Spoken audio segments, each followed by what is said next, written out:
he, a little shy and sad of eye, but very wise was he.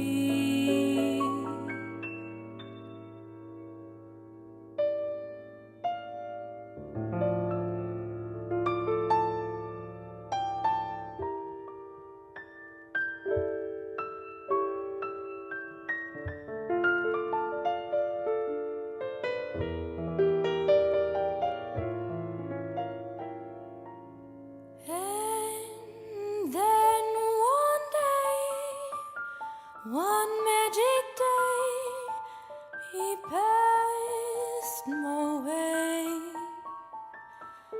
and while we spoke of many things,